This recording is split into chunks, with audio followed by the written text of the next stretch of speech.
என்னோட ஃபர்ஸ்ட் விஷயம் என்னன்னா என் ஃபேமிலி தான் எனக்கு முக்கியம். எனக்கு என் ஹஸ்பண்டை வந்து டு த எண்ட் வந்து நான் ரொம்ப அன்கண்டிஷ்னலாக லவ் பண்ணி சப்போர்ட் பண்ணி அவருக்கு வந்து நான் ஃபுல் அண்ட் ஃபுல் சப்போர்ட்டிவாக இருக்கணும் அப்படின்னு சொல்லிட்டு நான் ஹோம் மேக்கராக இருக்கணும் என்னோட விஷ்.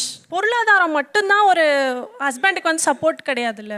காலையில் எந்திரிச்சதுல நைட்டு முடிக்க அவருக்கு தலைக்கு எண்ணெய் தேய்ச்சி விடுறதுலேருந்து அயன் பண்ணி கொடுக்கறதுலேருந்து ஷூ எல்லாமே நான் தான் பண்ணுவேன். அன்னைக்கு கால் பிடிச்சி விடுறதுக்கு எல்லாம் எதுவுமே அவருக்கு நான் பண்ணாதே கிடையாது. அவங்க வீட்டுக்கார் பேர் என்னம்மா? பிரேமானந்த். நான் வந்து பிஃபோர் மேரேஜ் குக்கிங் பக்கமே போனதில்லை. பட் இப்போது நீங்கள் எந்த டிஷ் கொடுத்தாலும் நான் செய்வேன். ஏன்னா அவருக்கு பிடிச்ச ஒன்றையும் நான் ஒரு நாளும் ட்ரை பண்ணுவேன். ஒரு நாள் கூட எனக்கு வந்து அவருக்கு பிடிக்காத நான் கொடுத்ததே கிடையாது. 3 வேளைனா 3 வேளையும் அவருக்கு பிடிச்சது தான் நான் செய்வேன். நீ நல்லா தான் இருக்கு கேட்க. ஆனால் இது இவங்கெல்லாம் எங்கே இருக்காங்கன்னு தெரியல. எனக்கே இந்த பொண்ணை பார்க்கல இது ஒருவேளை ஏஐயில் செஞ்சுருக்கானுங்களா இல்லை அந்த ஆள் தான் உட்காந்துருக்கான்னு கூட இன்னும் எனக்கு சந்தேகமாக தான் இருக்கு. சான்ஸே இல்லை, வேற லெவல்.